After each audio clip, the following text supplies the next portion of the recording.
Season 7 is on the horizon, and we're getting set up for what's going to come in this new season of PSN. So it's time for Ask LG with LG McDonald again tonight.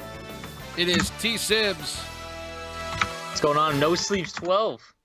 When we're here tonight to talk to you about everything going on with LG, and we're going to talk to McDonald briefly. He's just getting set up. Sorry for the delay tonight, folks, but we had to just wait a little bit for our friend Brody to show up because he works with a volunteer fireman, and he got called on a call. Basically, is what happened, and so he had to be away, unfortunately, and so he's just getting set up now. We'll talk to him in a bit, but no sleeves on tonight, and we were talking about what's going on with media and what's coming down the road. Why don't you clue in people a little bit about what's happening with media this season? All right, so so it is my my first season as like media leader, I guess. I don't really consider myself the leader of it. I guess TSibs, you're going to be a giant part of it, but I found that there was a major problem with LG in the fact that NHL didn't have the main media, and it kind of trickled down. I was doing some stuff for the AHL last season, but the fact that there was nothing for the main league on LG, I kind of saw that as a giant issue. So I tested some things, and I did all my videos last season for the AHL as my kind of guinea pig, to parlay that into the NHL for this season. So what I'm going to do is focus all my attention personally on the NHL and make sure that there's ample coverage for the main league on the site, and then have TSibs cover the AHL. You've done it for seasons now, and you're famous on the AHL side, so I think it's in good hands. As far as the CHL goes, I think I kind of have to wait and see who is going to be in the CHL that's a veteran that knows how the league operates really well and can put in the time to do some quality things for it. But I think in the opening couple weeks, I think it'll kind of not be forgotten about, but like I said, our focus is going to be on the top two leagues because that is the most important. So I'm looking forward to the season, especially again to give the NHL my main attention, and hopefully we can produce some good stuff here. And we'll be getting Brody on here shortly. And so now that's it's a much bigger media presence, which is nice. I mean, we've had some folks do NHL in the past, and there's been a little bit of a miss there, and so now we're finally getting a chance to have you do some work on that, and I think that's something that the league has been very much missing, and so I'm sure everyone's going to be glad on the NHL side to get some media presence back again.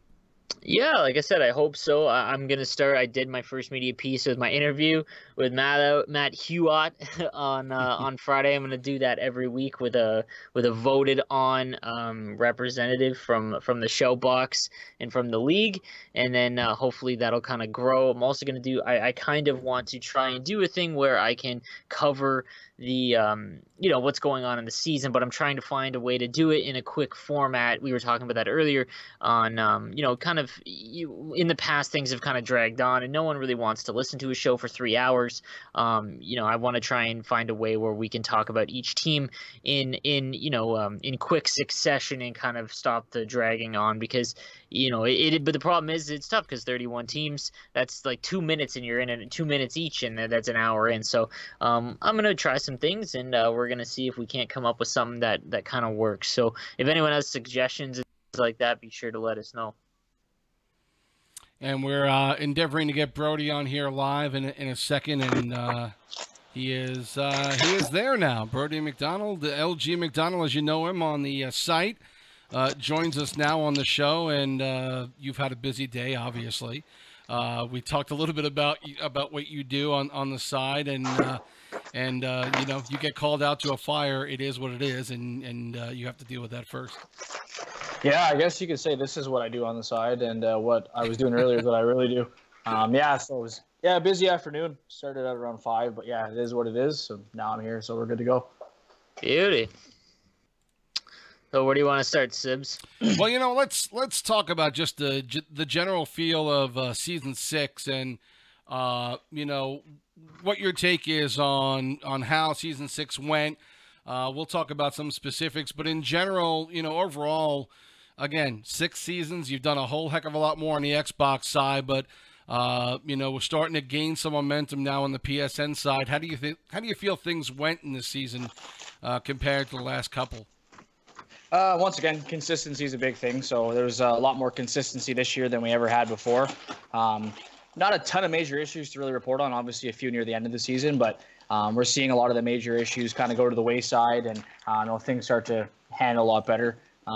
This season, at the lowest tier, our CHL tier, we definitely saw a lot of growth and a lot of expansion, which definitely helps grow the brand, which is a big part of what we're kind of trying to do. The nice thing too is the blueprint's kind of been laid out on the Xbox side. So on the PlayStation side, kind of seeing how things have worked out over the 29 seasons on Xbox, we can kind of gauge and progress the PlayStation side of things a lot quicker now that we kind of have experience, and the path has already been set. The blueprint's right there for us. We just got to follow the plan. So things are going pretty well. I'm pretty happy with how season 6 went. I'm actually really looking forward for season 7 to get off to a start and get going. Do you have numbers on specifically on like as far as how many players we have in total on the PSN side? So the kind of neat thing is there's been consistent patterns over the past 5 or 6 years, and the consistent patterns always show that if you break the duration of a game down into three seasons. So okay. We just finished season 1 per se. Season 1 is usually like the inaugural season once the new game's released. Season 1 actually, over the past 4 or 5 years, has the least amount of players. So last season, I think we saw 33, I think was what we saw last season. Season 2, which would be season 7 of NHL 18, we'll see a spike, we'll see an increase. When signups opened up, we actually saw a drastic increase in signups, which is pretty nice. And keep in mind, too, that a lot of the players that were under contract and stuff don't have to sign up. So that number isn't really the true number of how many players per se are in the league currently. And then summer seasons have actually we haven't seen a spike, but we haven't seen a drastic decrease from season 2 to 3 per game. So to see 3,200 signups for the very first season of NHL 18, I think is a pretty good thing. We were able to get the full 60 CHL teams and obviously have our addition with our 31 and 31 in the AHL and NHL. So I think that the numbers that we had this season were pretty good. They're really high, to be honest. One of the biggest things we struggle with is having an opportunity for all those players to have somewhere to play and something to do and something for them on LG. That's kind of, if there's one thing I really want to improve on, it would be our ability to communicate with those players and offer more for people who sign up mid-season, late season, early on for them to do. So that being said, I'm expecting season 7 we'll crest 3,500, and then summer season, depending on how things go, we'll see summer season increase or float around that 3,500 number as well too. Obviously, Black Friday the game's half price. Christmas time people get the game cheap. Those people that Christmas, yeah. And then those people that say they hate the game, once Christmas rolls around, they gotta get the bug to play hockey again, right? So there's definitely a lot of factors that we see that contribute into the sign-up numbers for the seasons, but we've been consistent on Xbox and consistent on PlayStation pretty much right from the beginning, which has allowed us to continually steadily grow and kind of keep our foot down on the gas and keep going on the plan and the path we're headed. Do you know roughly how many there were same time last year? Like, was there like a lot less? Like, are we gaining like a couple hundred each game, or is it kind of just stayed not stagnant, but within 100 or 200 of the same as far as last year went? I'm pretty sure the first season of NHL 17 we didn't crest 3,000. So I'm pretty sure that we didn't start breaking the 3,000 mark until, so that would have been season 3. So I think season 4. Season 5 is when we started to break that 3,000 number on the PlayStation side of things, which I think is kind of, it's kind of neat to see. And the thing, too, that I never even realized until I started working a little bit more with EA and the Game Changers and stuff is there's roughly like 140 to 150,000 ESHL players per console. Yeah. So, for us to say, hitting 3,000 is really, really good. I think, in my opinion, that out of that 150,000 players, we probably have the top 1% of the talent pool and those who are easily. competitive and take this game very serious. But, everyone always talks about growth of LG and growth of, esports hockey and all that stuff. And I definitely think that it's impressive for us to be at the numbers we're at, but there's also a lot more potential for us to continue to grow and to add more sub leagues or add more ability or bring more players in, introduce them to sixes and stuff. So there's definitely a lot of options that are coming along. Has there been any thought about European expansion specifically for European players? Because it's almost impossible to have a European player on an LG team just for connection issues alone. But have you thought of, because I would assume that a large portion of that 150,000 players would be European. Has there ever been talks about maybe a small almost not pro series, but a smaller maybe 16-team league? Yeah, there's actually Trez and I talk about expanding to Europe all the time. It's kind of like the next big thing we'd like to do. Obviously, the NHL Gamer website has a grasp on a lot of the hockey stuff it's mainly PlayStation, because PlayStation's so large in Europe that if we ever were going to expand to a European league, it would definitely be on the PlayStation side, just because of the sheer volume of European PlayStation players. I know we bounced around ideas to run sort of like a Pro Series ESHL system to bring those top tier European teams in, to let them compete against each other, to win some money. We've talked about, adding some sort of prize into that pool to kind of, have them come over to LG, check it out. Obviously, it'd be kind of neat to run sort of like a Swiss A league per se. Yeah. That simulation style, kind of like how we run the LGHL, but have it for just European players. It adds another factor for Can-Am. It would be kind of neat if we had Canada, America, Sweden, Finland, like something along those lines. That would be sweet. That would be sweet. Yeah, you know what I mean? So it'd be kind of nice to have just a little bit more factors and a little bit more depth to what our reach is. So yeah, there's definitely some talk. There's a couple guys on Xbox that play in the AHL that are actually from Europe, so they stay up late and play the late games and nice. do what they have to do. But yeah, I know I'm definitely I've spoken to the owner and the admin from NHL Gamer, which is that European website. Kind of, they do what we do, kind of, right? In regards to their success, and we talk maybe once a month per se. But I definitely think there's a lot of interest in bringing in more European players and just more players in general. Hockey is what LG does the best, and it's something that we'd like to. I'd like to have a Japanese league. I'd like to have an Australian league. I'd like to have everything, right? I just want to yeah. be.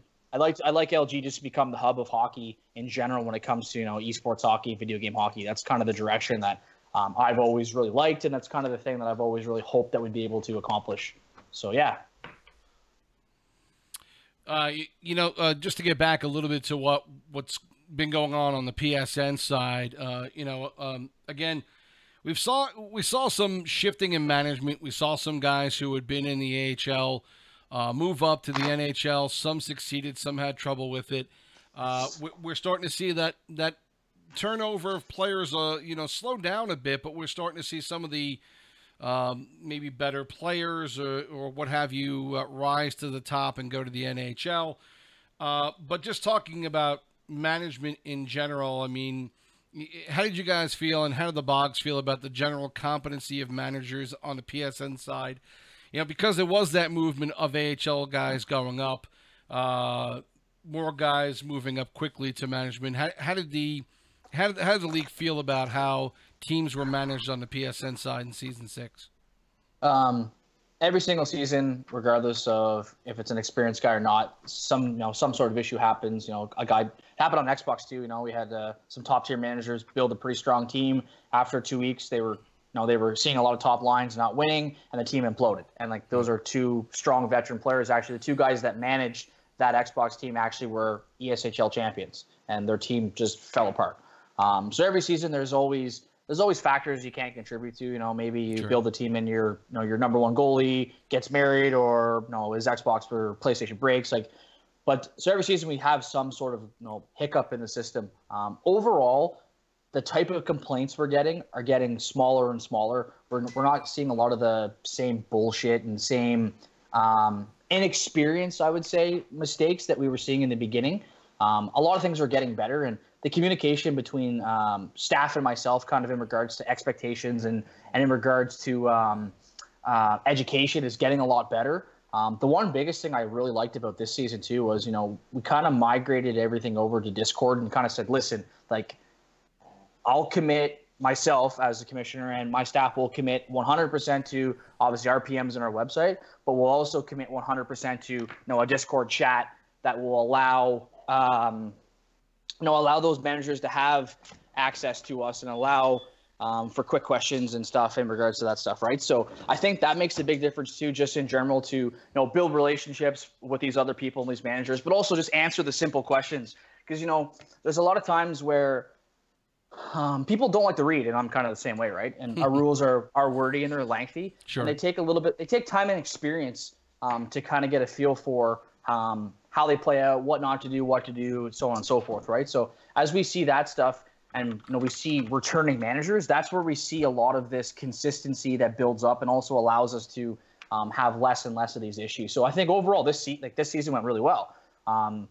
The playoffs are always the tough part, because you always run into like a few scheduling issues, or something odd will come up, or it's just one stupid mistake away from a serious event, just based on how the scheduling system's set up. It's very, very specific on how you have to schedule and the reasons why you have to schedule. So if you don't have a strong grasp of how that is supposed to play out, you open yourself up potentially for making a mistake. And the sad part about that mistake is some mistakes in LG are more costly than others, right? You post your lines late, well, it's a penalty. You fuck your lines up in the playoffs, it could cost you a game. And that's the unfortunate side of how this is all structured and how this is all supposed to work.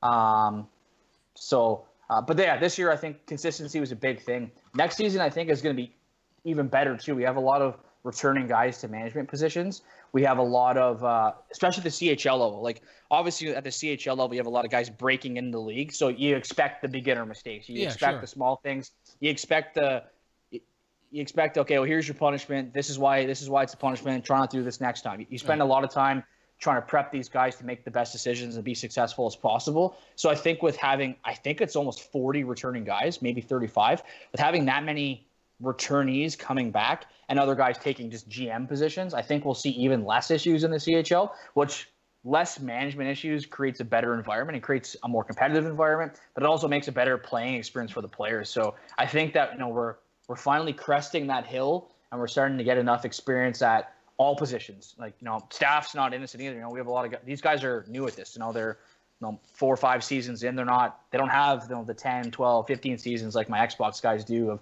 the consistency, right? So we're all coming over that hill, and things are looking really good, and we're getting to where we need to be, and quickly too, which is nice. I have a question in regards to the CHL, because like last season was my first, and I had a really successful first season, but I kind of lucked into it. The thing I see about the CHL that's the issue is that you want new players that come in, but the problem is that, I mean, this season was a lot less than the 2 prior, and but you see where guys sign up late, or they fall to the CHL when like the entire league that has been around for more than 1 season know that they shouldn't be in the CHL. It's like I said, the Memorial Cup team that I had players that shouldn't have been in the CHL, but they were. And, you have a manager who's experienced and whatnot to attain those players. That's good on them. But is there going to be, I like the fact that we're changing the, the games, the amount of games, like the Xbox side, because that keeps guys in the CHL longer. I think that if the player base keeps growing on the PSN side, the longer you keep them in the CHL, the more that they learn, because, if you only had 15 games and you go straight to the NHL, you're kind of not learning all the things about the website. They kind of, 2 seasons would be good. Then you understand fully. But has there been any talk about possibly having some sort of, I don't really know a way around it, because like late signups are late signups, but a way to stop the clear NHLers from playing in the CHL. An example would be on the Xbox side. We actually had an entire team of PlayStation NHLers that I can't believe lost, because we had to take that heat in the NHL Showbox for like a whole day. But nonetheless, that team shouldn't have happened.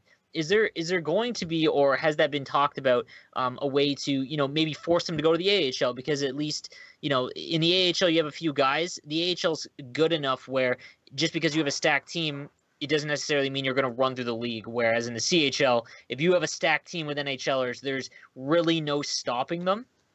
Just because the third line in the CHL could just be new guys that, don't know how to play team game. So That's really, really valid, and it's a lot of thought goes into it. So like the 15 game rule was in place for so long because we're trying to get more amateurs, get more veterans to build up those tiers, right? That so makes sense, until we get set numbers and we have enough of those returnees coming, it's hard to put hard stipulations in saying, okay, prospects are 48 games, they're only CHL. This is why we're building like this. So now we're at that point, and we're at that point quickly. And the best part is like I said, having strong and returning managers. And like I pretty much said to the CHL owners every single season, if you do not recruit new prospects and we do not have enough players going to CHL bidding, I will be cutting teams.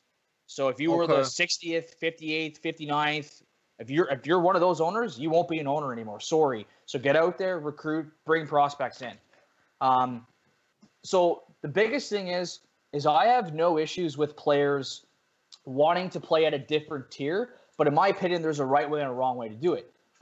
I play AHL on the Xbox side because the times are way better, and I find with the NHL on both sides, with the NHL being the most competitive tier, I don't like being in the NHL because if issues occur where I'm overturning games or there's second tag issues, I like to be far enough away from that league to be like, okay, I'm overturning these 10 games, this team's eliminated, and people not be able to say, well, he did that because his team benefited from it, right? So the AHL is kind of my happy zone. Absolutely. I'm contemplating about signing up for the CHL on PlayStation to get a feel for how that structure is going. I've always kind of been at like arm's length from the CHL, watching as my plans are kind of growing and developing. I wouldn't mind spending a season or two at that tier to see how it actually goes hands-on. So I'm kind of up in the air if I'm going to go AHL or CHL on PlayStation this season.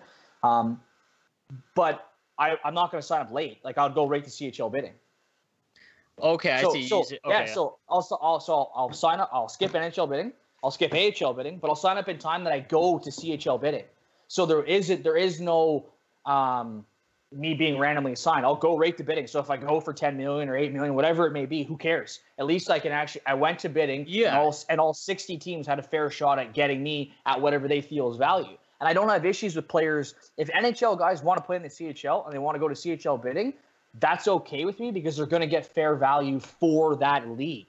The issue is obviously when they sign up late and they're $500K warriors, but they're worth way more than that. That's what I mean. Like, is there a way to actually fix that? Because like I said, I had that. So this is what's happening for next season. Next season, the only players that will be randomly assigned at 500K are brand new players. So if you've never played LG before, you're going to be randomly assigned at 500K. Anyone else who signs up that has played seasons in LG will be randomly assigned at the highest salary they've ever received. And that includes both consoles. Both consoles. So J-Class not playing in the CHL. So if you were like 6 million on PlayStation, if you were like 5 million on Xbox, but you were like 7 million on PlayStation, you sign up late, you're going to be randomly assigned to a CHL training camp at $7 million. That's such a good fix. Oh my goodness, that's so good to hear from the CHL. So now at least it's value, and then. So as you build, we have a tight salary cap. If you want a J clause at $7 million, so be it. But let's hope to God you scouted well enough to surround him with brand new 500K good players. Right. Oh that'll add balance. And even too, I'm getting to a point right now with the Xbox CHL that I'm actually contemplating removing call-up eligibility from randomly assigned veterans on that side. Veteran players have been here for long enough. They know when signups are. They know when bidding are. Okay. So don't skip it. If you want to play in the league, you want to be called up, sign up on time. That's fantastic. But you don't want to stunt growth as we do these things. And I don't want teams to forfeit 35 games a year because of issues. So ECU eligibility still will be there. But I think it comes to a point in time where we have to look at people take it, it's a saying, right? You give an inch, they take a mile. It happens here all the time. We have intentions to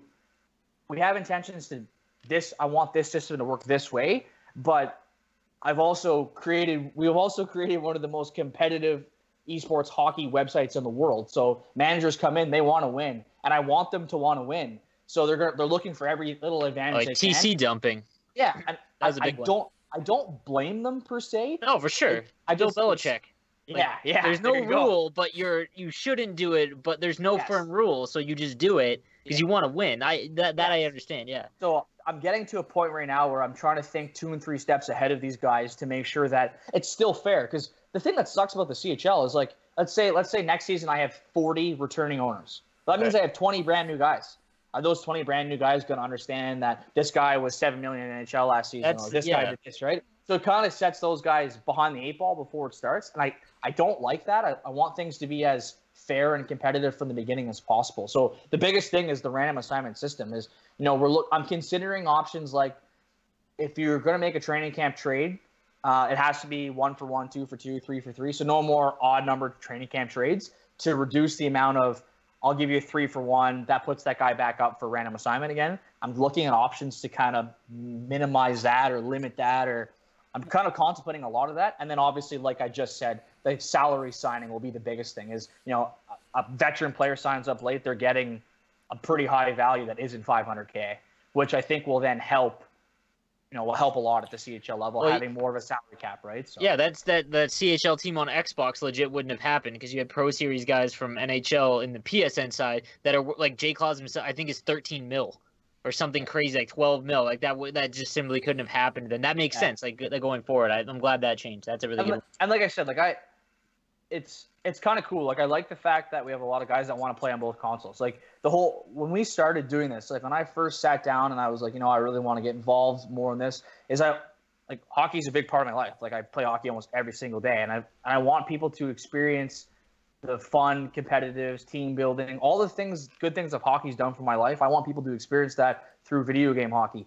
So I'm trying my best to incorporate as much as possible and give people an opportunity to play. But at the same time, there's got to be fairness in all of it. So I don't have any issues if people want to play in both consoles. I just think they have to go through our bidding process to get a fair value, so then they fit into the system and the ecosystem a lot better, because $500K just doesn't really work anymore. No. And that's why we removed the random assignment, like the R8 eligibility from the NHL and AHL, because it undermines bidding. So we don't want guys to sign up late to go for $500K called up to the NHL. Like, we don't want that, because if that was the case, no one would ever go to bidding. It would just be Has there ever been a thought of maybe having kind of like fantasy sports where you have a fab budget?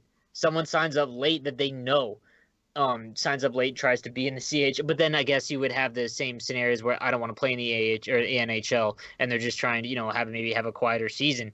I guess their salary kind of takes care of that, but like where you have guys, instead of being randomly assigned, you have a free acquisition budget where they can bid a certain amount of dollars on said player to make him in the NHL. Because the problem is, if you miss NHL bidding and say you don't think that you can actually make it, say you have a new job or your marriage, something like that, right, where you don't think that you can make it, but then something changes 3 weeks in and you want to play in the NHL, you can't, but you should be. Do you know what I mean? Like, is there a way maybe in the future to appease that? I think it would happen on the Xbox side first, because there's so many more players, or at least a large. No, I've considered that type of stuff too, where we could run like a bidding session later or something along those lines. My biggest thing is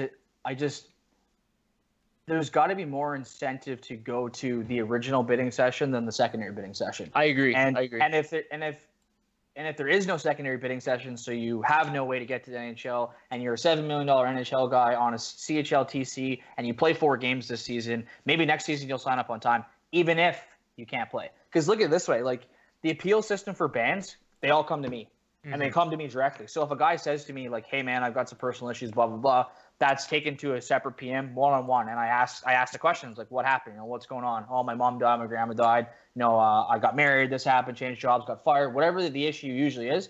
Along those lines, like if it's a legit player, I've had no previous issues, they have a legitimate excuse, I grant them the appeal. So if they go to bidding and something changes and they can't play, and they come back and say, "Listen, man, my life's back in order now, I want to come back," they're going to get an appeal, So how that system works, there's more benefit for them to go to the actual bidding session than whatever. And that's kind of part of the reason why too. Like I don't hope that anyone sits on the training camp, because that's not really my intent. But I would prefer that the prospect new players are getting called up because they're cheaper than the NHL guy that's on there for $7 million. I'd rather him stay there at $7 million and not get to play because he decided to sign up late than him take a spot from a new guy that just wants to join LG, right? Like the CHL, there's a balance between competition and introduction. And that's that's the struggle we have with the CHL on both sides. And the Xbox side more than ever, because it's crazy competitive on the Xbox side right now, and they look for any single, like they get pissed off when their players get called up, and I have to constantly remind them about what the role is. Like, you're the bottom of the pyramid. Like, your player, they filter up, and I say this all the time, is I'm slowly developing CHL owners into AHL GMs, and I'm slowly developing AHL GMs into NHL owners. So if you want to get to a point where call-ups are never an issue, strive to be an NHL owner, because you'll never have to worry about call-ups if you're an owner, right? At that tier. And that's kind of where we're going right now. But yeah, no, I'm constantly doing this with the CHL to try to find balance between competition, introduction, and just enjoyment. So yeah, no, we're definitely working on a lot of that stuff. We've talked in past seasons where, you've said this is the early, these are the early seasons, and there are going to be adjustments from season 1, 2, 3, 4. There's some drastic ones as we've gone along. Some of the early ruling has to do with trying to build the league, trying to get people involved. And as PSN starts to progress, you've always said, things will change. The rules will be adjusted as more guys get involved, and as the league builds and can sustain itself a little bit better. Then that's when LG will step in and start doing some of the tweaking that it looks like, maybe a little bit last season, certainly more this season with some of the things you just talked about. You're going through those growing pains still, and maybe you're dealing with a teenager at about this point, but you're dealing with a league that's somewhat mature but is still progressing and still needs to adjust based upon who's getting involved, the level of player now that's involved. And so, I'm assuming these are a lot of the same growing pains you went through on the Xbox side. Yeah, it's the Xbox side. It's kind of like my history with Xbox is kind of neat. Like I picked up staff in season 5 on the Xbox side, and there was no CHL. Like, wasn't really there. We had a pretty competitive NHL, and the AHL was feeling all the growing pains that the CHL currently feels. And then we kind of came up with the idea, like, well, let's have a CHL because it'll stabilize the AHL. And we did that. And we did that for 8 seasons before we started to really, turn the wheels on what are we going to do? How maybe we should look better more at the CHL. So the nice part about the growing pains on the PlayStation side of things is I've kind of been there, done that, right? Like, I got the T-shirt kind of per se. So it's nice to be able to see as I see certain milestones that kind of reminds me, okay, well, I did this on Xbox, so I'm at this point now, so I can make the jump to here because that's when I did it on Xbox and it worked.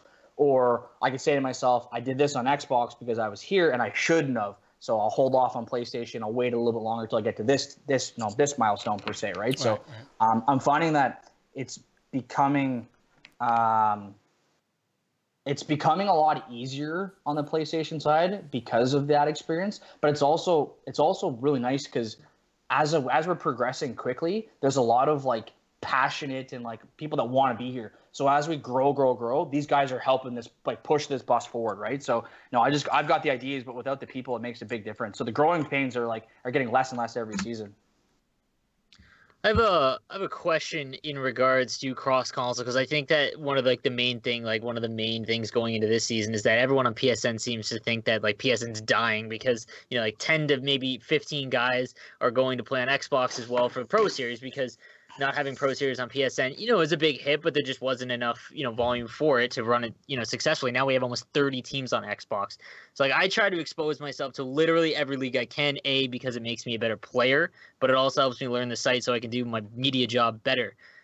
But one of the things I'm running into, and I think that's probably going to be one of your biggest issues or things I know, when I asked the Showbox and to send me some questions for today, I got multiple responses for, is there any way, especially I have to feel that this has got to be the biggest season, the season with the most amount of cross-console players. Has there been a talk or anything that can be done for scheduling time for NHL players? Because now with Pro Series being only on one console, you have PSN guys that simply cannot. Like, I played PSN and Xbox last season, and unfortunately Xbox got 6 out of 9 for availability, which is still fine and technically legal because I only had to do 4, but still it's not going to ever be 9 out of 9. And now with Pro Series, if people play Pro Series and say they have, they live for LG, as they say, and they want to play Pro Series, Xbox, and PSN, it's simply like literally impossible because you're going to 3-3-3 it. Is there any way that we could have a time slot or something for PSN to separate it? Because I know that's one of the major issues that NHL specifically. I don't think any other leagues would really be affected by it, but NHL specifically. I'm torn on this for several reasons. One, everyone always bitches and complains about Xbox gets priority. So if I move PlayStation and LGHL times, those guys that are never going to play Xbox and they're never going to play ESHL are going to be pissed off that I've changed their times. Yeah, for sure. My other thing is I kind of, it gets to a point in time, and I think we're pretty much there, where I can only cater to so much. And I think I've catered enough to so many people already that it comes to a point in time where people just need to make a decision and commit to what they think is doable. So if your commitment can only allow you to play LGHL Xbox and ESHL Xbox, then so be it. If that means your time can only, you can do all three, great. Like it just gets to a point in time where I don't want to manipulate too much for a very, very small percentage. Like if you look at, okay, so we have 30 ESHL teams. They're 8 players per team. That's 210 players, I think I just did. Yeah.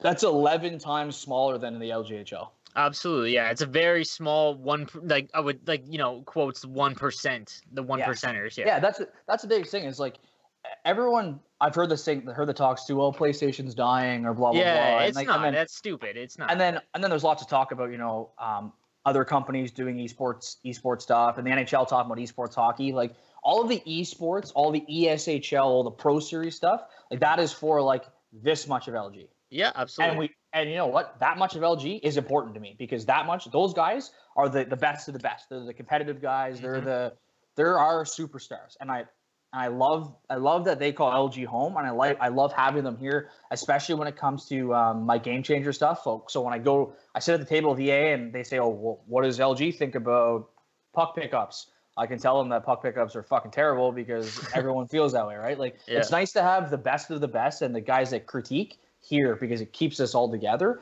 But at the same time, I said this to someone else recently who had the same concern in regards to the talent is leaving.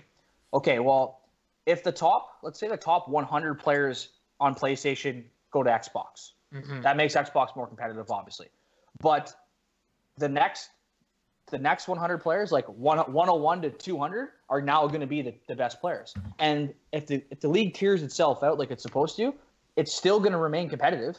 Like everyone's still going to be playing within that same competitive realm, and it may become even more competitive because I find the skill gap on PlayStation now that I'm playing over there is drastic. Like it is way more drastic than Xbox. So even too, if all those really good PlayStation players go to Xbox, they're going to get what they want. They're going to get that competitive experience. Xbox is going to thrive, but I really think the PlayStation community is going to enjoy the league better because the games are going to be way tighter, and it's going to be less like, I need this one guy for $12 million because he's going to carry my team to the cup, and way more of team building per se. Because I just think that skill gap is just so drastic on PlayStation currently. Absolutely, because like I understand from that standpoint that makes sense. But I mean, like we're talking like this would like to fix that in particular. Like we're talking like a half an hour. Yeah. But I mean, again, I understand like you're catering to that would technically be catering to the 1%ers. But I mean, like if there are people that want, like I'll use myself as an example because, like I said, it blows me away how organized you guys are. I didn't even know about LG, unfortunately, until the summer season last year. I just signed up randomly. And, it worked well, and I love it. And the fact, once you get to know it, I think the site's really confusing to new players. But I even made a video to, like, try and help with that because but I think that for people that want to being as much as possible to learn to do both consoles. I think it's going to become literally impossible if someone's in Pro Series as well, and like that's fine. Like, because saying that, make a decision, I can understand that. But I mean, if there's someone who wants to take advantage of what LG offers as much as possible, not moving it to like a half and like, so if you were having PSN games or even Xbox, to be honest, Xbox is your main console. From a business standpoint, they've been around so much longer, they're partnered. It like, to say who's more important, I mean, they're both important consoles, obviously, but Xbox has been your money maker from like a business standpoint. So I wouldn't touch anything on Xbox. You have a bigger player base there, that's fine. To move your games back on NHL, even on the Monday, not even, because if they're playing on 4 teams or 3 teams, right, you're talking about people that better have 9 out of 9 availability, or you're like, that's just ridiculous. If they're trying to bitch and they can't make games, but they only have 6 out of 9 regardless, like, that's a joke. But if you're trying to play in all 3 leagues and you have 9 out of 9 and you want to play, you're segregating those guys from wanting to. And if that's the case, if that's the way you guys want to take it as far as make a decision, then that's fine. Like, that's how it's going to be. But we're talking like on Mondays, move games back a half an hour. Like, you just still don't see like that being advantageous or an option. Yeah, like, I definitely think it's nice to be able to cater to those guys that want to do more and play more. Ideally, like, I would love, and Triz and I've talked about this before, I would love to take ESHL and make it run on like a random, like, real NHL schedule. So it's like, we give it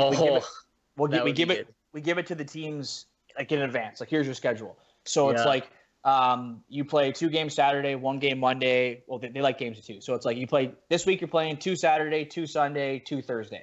Next week you're playing 2 Monday, 4 Thursday, like stuff like that, right? To stagger it is like as much as we can, and it just gives more like, hey, this is real hockey kind of per se, right? But I don't know. It's it'd be tough with It would be tough with Pro Series because there's only 8 guys on the team. So like, to do, because like I just ran into that. Like, I just had to miss Sunday on my first Pro Series game, and like, you only have like 1 sub, or maybe some teams don't even have really any. So like, that scheduling would be awesome, and it would feel more important, which it should, because I think that everyone should strive to play Pro Series. I think that as a player, and if you just can't get there skill wise, that's fine. I don't think that, like, the people that just complain and bitch that it's a popularity contest, sometimes it is, but I mean, I don't think that is like that. But to schedule like that would be sweet.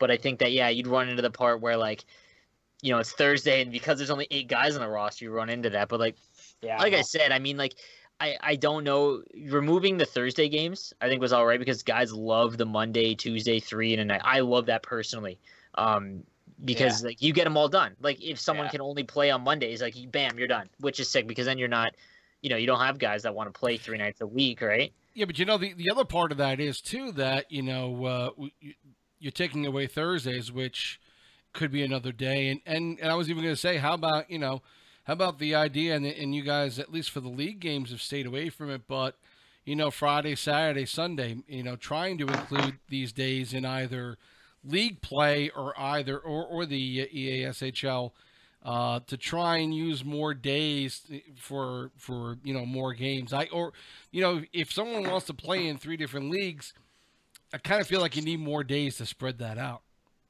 Yeah, it comes to a point where it's like, you got to draw a line between balance of like personal life and like do you want to be on your console every fucking day? Like, yeah, that'd be sweet. Exactly. Yeah. But at the end of the day, you have shit to do. You gotta be an adult once in a while. So, and I think having some days off, I think getting rid of Thursdays for league and giving managers that Thursday, Friday, Saturday, Sunday, I think has really been a breath of fresh air. Like, they're not have to worry about getting lines together every day. I totally agree with you. I love it, because I don't live and breathe video hockey constantly, and I know there are guys who do, and I don't. Look, that's me and that's them, and you do what you want to do. But to Sleeves' point, I'm not sure where for all the hockey that some of these guys do want to play. Maybe you need more days. I hate to see the guys who are the more casual player like myself, who can play 3, who if they're in the net can play 4 to 6 games, and they're playing 1 league, which is what I'm doing. you know, I don't want to see them get sacrificed either, because we're trying to work out so that the guys who are on this, 24/7 for 5 days a week, are able to play more leagues. That's my only concern about it. Yeah, like I think this is the way I look at it too. Is like if I'm gonna move LGHL times on the PlayStation side at the NHL level, I would want minimum 90% of the NHL to agree to it, like at that tier. Is there a way to do that? Is there a way? Would that be a possibility? Like I said, I could put it to a poll, but if that poll only gets 150 votes, no, for sure, nothing's changing, right? Like it'd have to be at least 500 votes, and it would have to be, in my opinion, at least 400 plus in favor of moving LGHL times. That would at least appease. Even if it didn't go through with those parameters, I think you would appease a lot of people, because at least there's a chance. Yeah, like that's the thing. Like I have no issues adjusting that, but I'm not adjusting LGHL times to suit ESHL players. No, for sure. I'm not going to move what's the normal for those LGHL guys just for the 210 ESHL players, right? I agree. It's even less than that on PlayStation. Like it's like out of those 210 ESHL players, it's probably like 50 guys, which is like maybe, which is 10%. It's 10% of the NHL. No, for sure. I mean, like I said, I think if you put it to a poll, you would at least appease the people that want to see the possibility of change. I think, and again, I don't think you need to add days. I literally just think it would be a half-an-hour adjustment on maybe the Monday or Tuesday. So at least you have like the ability, because right now there simply isn't. One of the consoles is getting 6 of 9 no matter what, which is tough, because there's guys that want to play on two, and I think that there are guys that play on both consoles that aren't cancers and just complain about everything, that are like good for the community, because there's when you have those guys that are advocates that want to play both consoles and things like that, if that's an ability, or if that's is made able to them, then at least something's been done, or at least attempted. And if it doesn't work, it doesn't work, right? Like everything, at least it's being thought about. But I think that poll would be a great idea. The easiest switch would be flip NHL and AHL times. NHL and AHL? Yeah, that would be because that'd be the easiest change. I think that there's a lot less people that are on the AHL on one console and NHL on the other, and like that's got to be a small number. I mean, I think that if you're in the NHL and you're playing on the other console, that you're in the NHL or the CHL. I think, because you're just trying it out for the first season. But yeah, switching those times would probably be the best way to do it, for sure, if that is a bit available. Other things to that we were kind of talking about for the show tonight is, we talked about a little bit about the No Thursday games, and some things that would change for last season. What are some of the bigger changes coming up for season 7 on the PSN side for hockey that you'd want to talk about now? Okay, so we already talked about the RA system and how those people are going to be assigned with their highest value ever. Another adjustment we've talked about is the 48 game rule for prospects to amateur. The nice thing about that is I brought that to Triz and said, hey, what can we do? So there will be a grandfather clause. That grandfather clause will ensure that any current amateur that does not have 10 NHL or 10 AHL or 48 CHL games, but currently have amateur status based on the old numbers, retains that amateur status. So guys don't get reverted. We don't piss people off, which is kind of nice. Yeah, for sure. The first-year guys that were prospects this season that were hoping to jump to amateur after 15 games won't. That's the only downside, but I think that another season of the CHL won't hurt. And all those guys go to the draft anyways, so 120 of them have an opportunity to get drafted and move up anyways. We really looked at the scheduling system, like the scheduling stuff this year, and forfeits and extra time and delays and shit. So some of the wording, it's already changed on the website on the Xbox Constitution, but it's going to be swapped over soon. Basically, in a nutshell, your lines for nightly games during the season lock at official game time. So official game time in NHL is 9, 10, 11. So at 9, 10, and 11 o'clock, your line is locked. And the only exception to that lock is ECUs and subs are only eligible if the game gets played. So if you have a forfeit whatever line was listed at official game time is the line that's locked into the forfeit. So no more of this subbing your first line out and trying to be shady about it and hide in the shadows. It's whoever's locked in at official game time and the game is a forfeit is the lineup who gets the forfeit and can no longer play. We're still okay with roster subs and ECUs if the game actually gets played. And it's more to encourage managers to actually use the app and use their phone. And if they have a roster adjustment prior to official game time, then use your actual roster sub then. Do it before 9 o'clock, do it before 10 o'clock, do it before any of this stuff, right?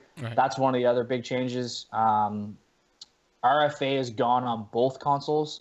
They have it's different on both sides because their managers were kind of difference of opinion, and I didn't really want to push one way or the other way. I didn't really care, and the adjustments have been pretty good. So restricted free agency no longer exists. So on the PlayStation side of things, players on expiring drafting contracts have the eligibility to be re-signed at kind of preset values that are higher than what normal re-sign values would be. Teams still only get 2 re-signs, so we'll still see a constant flow of players heading back to bidding. More than actually ever before, because a lot of those players could have been retained during RFA. So we'll see more players heading to bidding than ever before on both sides. The only kind of downfall is the players have to be aware of is they no longer can change positions while under contract. So if you're a defenseman and you sign a 2-season deal, well, you're a defenseman for 2 seasons. No ifs, ands, or buts. Right. So just be aware of that if you're a player who likes to play multiple positions, don't sign multi-year deals. And players, that's the biggest thing too. Players get to kind of pick the length of their contract. So I felt that it was, if they have that ability, then we should have the ability to say that you're locked to that position for your entire duration of your contract. I'm going to hash over a lot of the ineligible player lines issues, playoff rules in regards to situations that result in forfeits because of fuck-ups. And I'm going to try my best to remove, minimize, adjust as best as possible so there's less impact on series and games and stuff for like management mistakes. Obviously, if a second tag plays 20 games, well, those 20 games have to get overturned. It is what it is. But some of the minor stuff we're trying to really try to take our hands out of the cookie jar per se when it comes to how a series is decided. And besides that, that's about it. We're keeping things pretty basic. The other thing too, I don't know if I can say this, but I'm going to say it anyways. I talked with the owners yesterday about we might change the bidding timer too. 12 hours is long in my opinion. Yeah, and agreed. I wouldn't mind it. I kind of want to see it at 6, but that becomes quite a 3-day does it event. at night? That's the overnight's the tough part, I guess. But, that's what's hard on the players, right? But as of right now, it looks like the Xbox guys are kind of hemming and hawing. They're more of set in their ways. But the PlayStation guys, it's going to go to a vote soon. And if I get 100% agreement, it might go to 8 hours, which is kind of nice. That would be nice. So we'll see bidding go a little bit quicker on the PlayStation side, which is kind of cool to try something different. And they all kind of agreed that they kind of hate the 12-hour window. So to give them an opportunity to make it shorter and quicker, I think is something that we all kind of agreed that would be pretty beneficial to the league and to all of us, right? So, and besides that, there's nothing else scheduled or planned at all for rule changes. I'm going to probably finish it up this week. I work tomorrow, so hopefully I have some time tomorrow to touch on stuff. And then I usually put everything together in a night and east package for the managers, and then they get to look at it during bidding. Kind of gives them something to, they're bidding, but they're also kind of have some free time. So it's like, hey, read over these. These are the rule changes. Do you have any questions, any wording per se? Then it'll all go out to the public to make sure they understand too. And then obviously the change to our ban buyout policy and stuff is obviously in play now. And no one was grandfathered. I know there's been a little bit of heat from people that are upset that they weren't grandfathered into this new system. But at the end of the day, I think that we made the decision that if you are in the new capital punishment system, that means you were originally site banned, which means you would have broken one of the 3 cardinal rules. Right. So I don't really care if you're upset that you weren't grandfathered, because if you wouldn't have cheated in the first place, then you wouldn't be in the situation you're currently in. No, for sure. Kind of like one last kind of controversial question, I guess it would be. So I applied for so some background, I guess, on it would be I applied to BOG, and I got experience to during that the interview process, I got experience to kind of the hierarchy of PSN League specifically. And that's fine. I think that everyone does a fantastic job. I think that the one thing that I've just experienced in my own right and seen from other people, because everyone talks, right? Everyone talks in the league. Then no one can keep their mouth shut, and that's how second tags come out, which is fantastic. So, but like the one thing that I find not odd, but I wonder about is you have your bogs and the people who become bogs. You have a select few people who basically choose them. You have the applicants, and you yourself, I'm sure, are involved in it as well as who's going to be a bog. But more importantly, what I find now is because the more and more seasons go on, right? You build enemies or relationships, whether good or bad. And if you have a bad relationship with a select few people on PSN LG, and I'm sure it's the same thing on Xbox, there's no real recovery. I don't want to say people are biased, but like that's just human nature. I don't see that there's a way around that really. But when it comes to owners and things like that, a great example was Rico. I mean, like there was a big uproar about who the bog choices were, and I have no problem with them. I think that who was chosen as bog, they're all extremely active on the site. They all do great. I think they're all going to do great work. But Rico specifically, it was kind of like, he was kind of the voice of, let's say, the voice of the show box, for example.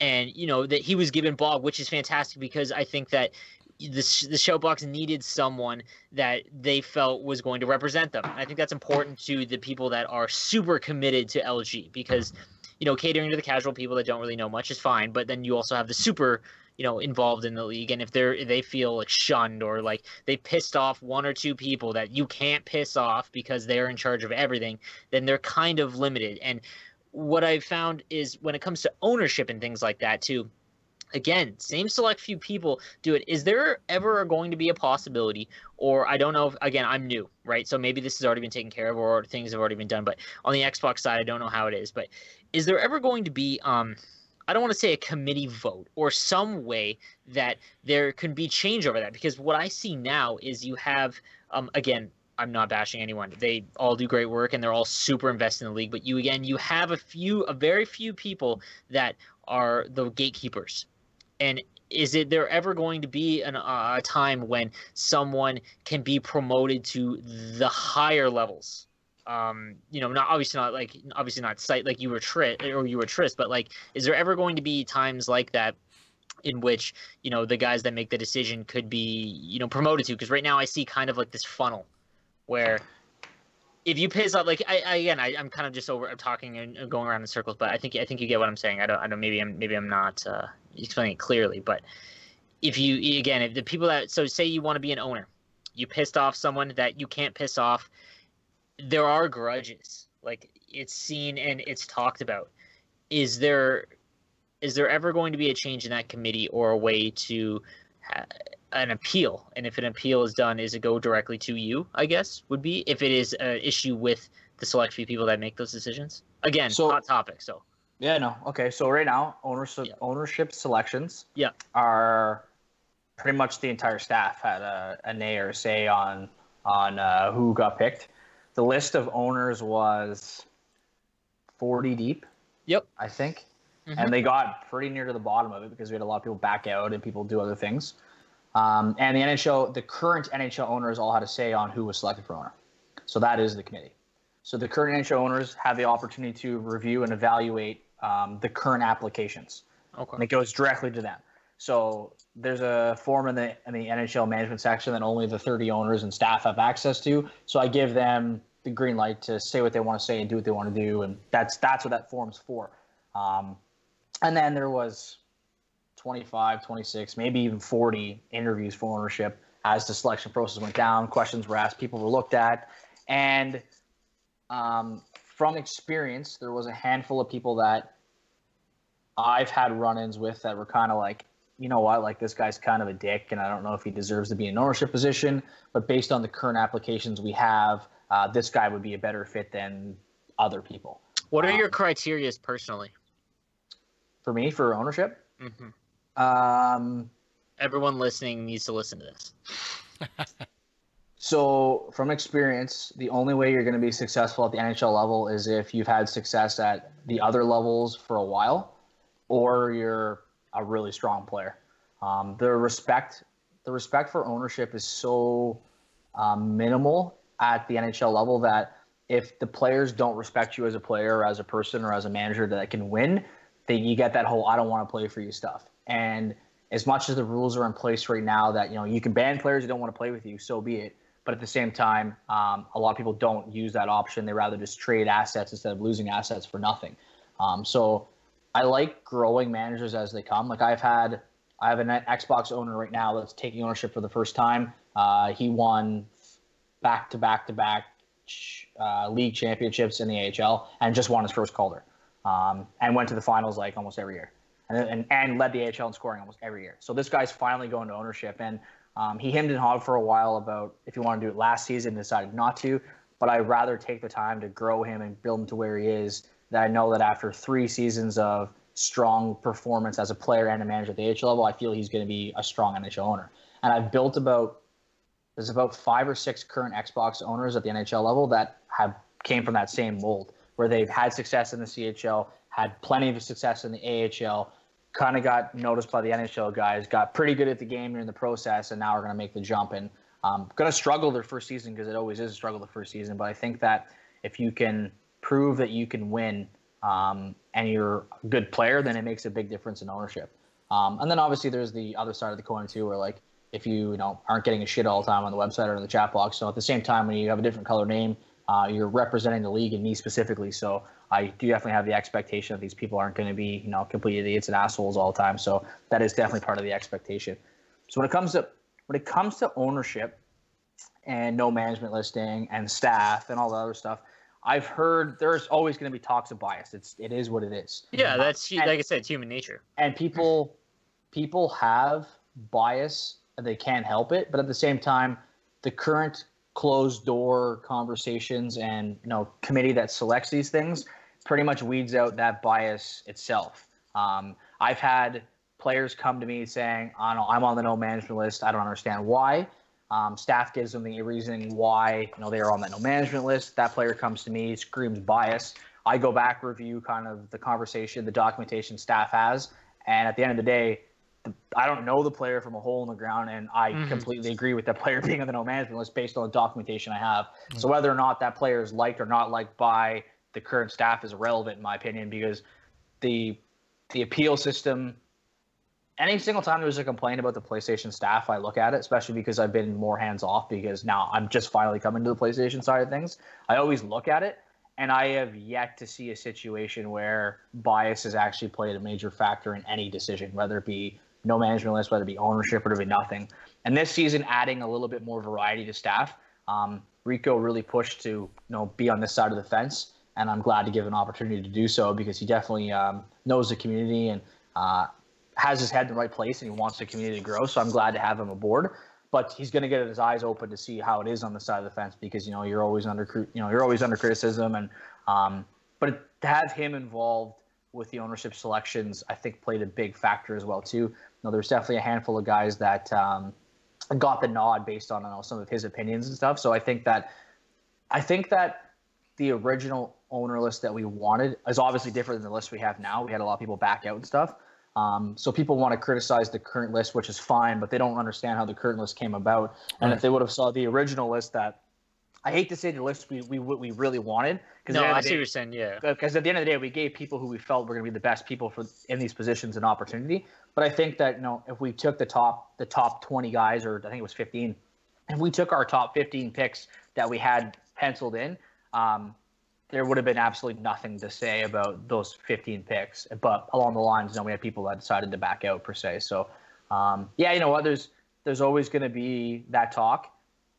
That's kind of why there's a difference between the BOG and the commissioner staff. Like, if a person on the website has an orange name and you don't like them and you think they don't like you, that's not okay. But at the same time, their role, they don't handle complaints. Like, they don't go into the complaint and say, in the action center and say, so-and-so filed a complaint, I don't like this guy's bullshit, delete it. They don't do that. Like, the guys with the pink names handle all the complaints. I think what I meant was like the orange names, they have final say on ownership and promotions, correct? Sort of the BOG though, and so do I. So not okay, really. It's collective. Okay. It's collective. Because that's what like what I got from a few guys that felt like that was how it was. But if that's not the case, then that's not the case. Then. They're the ones that have the responsibility to give you the good or bad news, and they also are the ones that have the responsibility to give you the reasoning within the limits that I've put them under. So sometimes, they give a lot of bad news and people think they don't like them or take things personal, or they're the ones that are giving you the rulings saying, hey, by the way, you fucked your lines up, you're getting a game overturned. Where when they didn't even rule on the complaint, the BOG did, but they're the ones that I want to be vocal for certain reasons.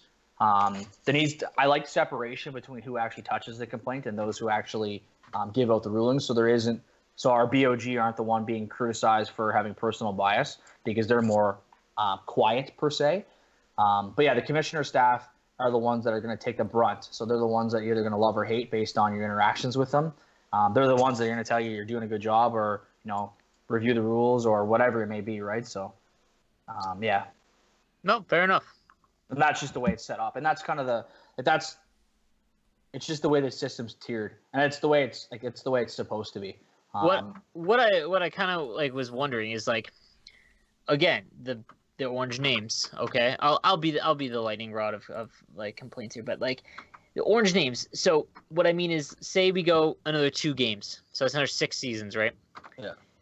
Is there ever going to be an addition to them, or is it as long as they don't cause some shit where they we don't like publicly it gets out that they were yeah, we don't like you, you're never going to be owner or something garbage like that. Unless something like that happens, are they just that's it? And I'm not talking just PSN, Xbox do it. I'm not sure, but I've had the same Xbox CHL commissioner for 10 seasons. Okay.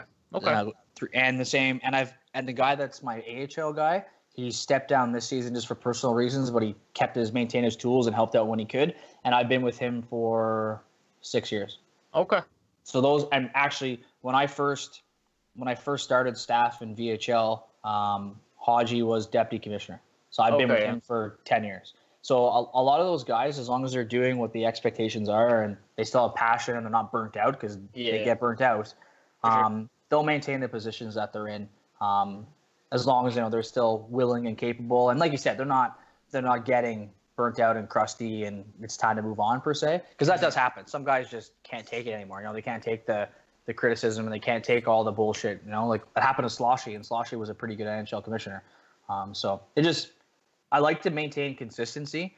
People get comfortable with dealing with certain people. I get comfortable with how the decisions and the mindset are, because it takes a long time to mold people into that kind of what I want them to do all the time and know what the expectations are. And it's hard to do that with new people all the time. It's better to have. I agree. Yeah, you need to have. Right? Yeah, you need to. So that answered my question, man. Yeah, those guys are definitely going to stay where they are as long as they continue doing what they're doing. No, for sure. And they do a good job. That wasn't my intention to say. Yeah, the amount of work that goes into being a staff member is eye-opening. It's a lot. Sure. And even there's different characteristics I want from an orange name and a purple name, or an orange name and a pink name, right? I prefer the computer guy behind the scenes pushing buttons who wants to help the site but doesn't want to fucking deal with people. I like them to be BOG. Rico's a little bit of an exception to that. Obviously, he's got experience in the leagues from a long time too, and I think that we may see him eventually down the road move up in roles if a position opens up per se. But I like the idea of having my BOG kind of the quiet, people don't know who they are, which is kind of a good thing. And they're the ones that are just read the rules, understand the rules, make a ruling, move on, click the buttons, push the buttons, and keep the bus moving forward. They're the oil, the gas, and all the things in the league that keep us going, right? Where my commissioners, I like to be the guys that have management experience, have been around for a while, can talk to people, can relate, but also know the rules inside out and can say, you know what, you can't do that, this is why, or you can do this, don't do that, next time think of this, blah, blah, blah, right? It's nice to build those relationships with people too, and that's kind of always been my expectation between the two different roles. I've said over and over again, you could not pay me enough to be a bog. It is incredibly tough work to make rulings, to deal with people. It is a thankless job at times, and I applaud anybody who wants to do it because it is an incredibly tough job in this league. Before we let you go, one more question, and it's about the the announcement made a couple of days ago by the NHL and their talk about starting up the eSports League sometime towards the end of the season. And, the talk about that from an SB Nation article on their website, and just very basic information about what they're looking to do. What's your reaction to what they're discussing that they are planning? Have you had any insight as to what their initial plan is, what their goals are, what they believe they're going to accomplish in an early incarnation of an esports league that's being promoted by the NHL? Oh, I think we might have just lost Brody. We might have lost him. I had the feeling as I was asking the question, I think we lost him there a bit. We'll No, I'm back now. Oh, there you're you go. back. I'm back. Okay.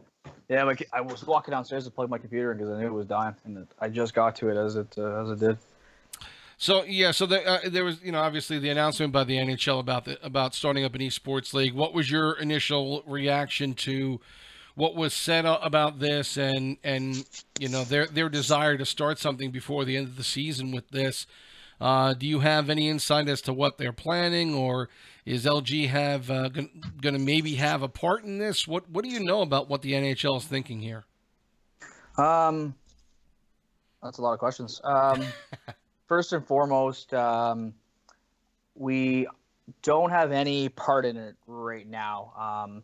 We've met with the NHL prior to season 6, sat down with them. We kind of showed them what LG had. You guys still here? Yeah. Yeah. Yep. Okay. Yeah. We kind of showed them what LG has to offer. They were like pretty impressed with the depth and the things that we do and the things we offer our players. But from our talks, I don't see the NHL looking to start off with something that we offer because it's complicated and different, right? One. Yeah, and even too, you look at some of the blueprints out there right now, like FIFA, Madden, all those esports stuffs are just 1v1, right? So I've done a lot of reading, and I think a lot of it, there's a lot of speculation on what's actually going to happen, and is the NHL going to copy the NBA's idea, blah blah blah. So personally, I don't have a firm answer on what's actually going to happen. I just kind of have my own opinions and stuff. And my first opinion is I can't see the NHL jumping right into 6v6 just because of how complex it is. Mm-hmm. So I will assume that they are going to enter the esports world at a 1v1 level. That's kind of what World Gaming was doing too with their current event or whatever too, right? This 1v1 is kind of the direction that everyone wants to go because it's easy and it's basic. There's been a lot of conversation and talks about esports hockey over the past while that I've been privileged to hear and listen to, and I can't say much more than that. But I just think that it's a breath of fresh air to finally see that people are making strides to take this to the next level. And the one thing that Trish says all the time that I never even really considered until I heard it come out of his mouth is that when you talk about esports and esports hockey per se, that's what LG's been doing for 16 years. This is all sure. We've been doing esports before esports was even a thing, right? So we always have hope and desire and passion to be part of a bigger thing and bring our community to a bigger thing. I think that anytime that the hockey community in general is getting more out of the game and the esports world, I think is excellent. So I'm actually really excited to see the NHL finally jumping aboard and doing all this stuff. We have our short-term and long-term plans kind of mapped out on what our next step is and what do we want to do and how are we going to get a piece of this and how are we going to jump into this. And we have some things that we're going to look into as well too and hopefully take us to that next tier as well. But right now it's a lot of it's hush-hush. And I'm not even sure what EA's involvement is. I'm not sure if anyone else is involved with it. There's been lots of speculation that other companies and other websites are involved with it, but at this time, I don't have really any idea of what direction it's going to go. All I know is, from my personal perspective, I think that I know I've been part of esports hockey community for 8 years of my life. I just think that it's a good thing moving forward that we're going to have more, and that the players are going to have more to play for and do, and that's a big thing for me. And like I said, I hope down the road, whether it be through EAA or whether it be through the contacts that we've made with the NHL, I would hope that one day I'd have an opportunity to be part of something bigger, whether it be, help organize events or, have LG run third-party events for the NHL or, give advice, kind of consult on what the NHL wants to do for 6v6. I would love an opportunity to do something like that. So that's kind of where Triz and I are right now. We don't do LG isn't paying the bills. LG doesn't pay our mortgage or put food on the table, and we don't even really do it for the perks or money or anything like that. We both have pretty outstanding careers and are pretty fortunate in the lives that we live. So we use this as a hobby, and we often compare ourselves to like how Apple started out. The two guys in the garage building shit, and that's kind of where we were too. And 4 years ago when we partnered up and we talked about where we want to go and what we want to do, I don't think either of us ever expected LG to blow up as much as it did, or even esports hockey to get as big as it did. So we definitely are hoping we're hoping it continues, and we're hoping that our community members that are that 1% that have been the top tier talent forever, that know that when the time does come and things get bigger, we hope to be able to be there with them, because they've been part of our community for so long, and we really hope that we can help grow this, because it's been a long road for us to get us to where we are now. All right, LG McDonald, again, thanks a lot for taking the time tonight. We'll, I'm sure, talk to you somewhere during the middle of the season. We'd like to catch up with you to see how things are going so far once we're halfway through. And, good luck with everything else that's going on. It's always a quick turnaround between these two seasons, and a lot has to get done in a short amount of time. So we thank you and your team for your efforts to get the Season 7 underway for us.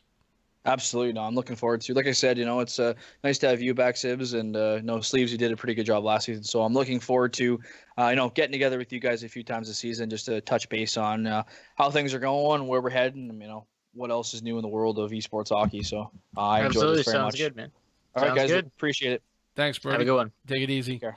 You too. Brody McDonald, LG McDonald, as you know him here on the in the league, and he was able to join us today on the show. And before we get going, I just wanted to spend a minute or two here with Sleeves to talk about what we have coming up for the season. We're going to do the draft on Thursday. Am I right, for my friend? I am trying to make it so I am off currently. I am working. I'm trying to get it off, though, so hold tight. Either way, I feel like it's in it's competent hands with yourself, but yeah, I'm trying to get it off work right now. And if we do that, we'll probably go on. I think we're going to go on a little early to talk about the prospects and the trades, which there've been a ton of already. Yeah, there's a bunch right now. Yeah, a lot of first rounders just moved.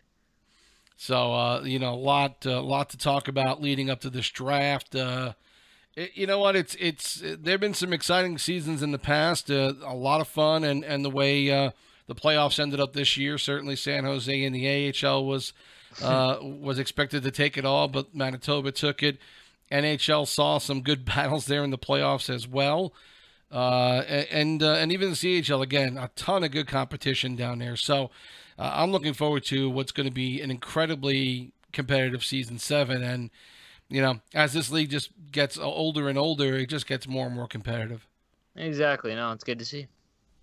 So we'll be on Thursday at some point. We'll get a blast out on the LG website to talk about it and get you folks a time and what we plan on doing for that show. We'll get that out to you as soon as we can. But until then, NoSleeves, TSibs saying so long. We enjoyed bringing this to you, the Ask LG segment of the show, and we thank Brody for taking the time and coming on with us tonight. And we will talk to all you folks on Thursday and talk about the draft and what we expect to see in Season 7. So long.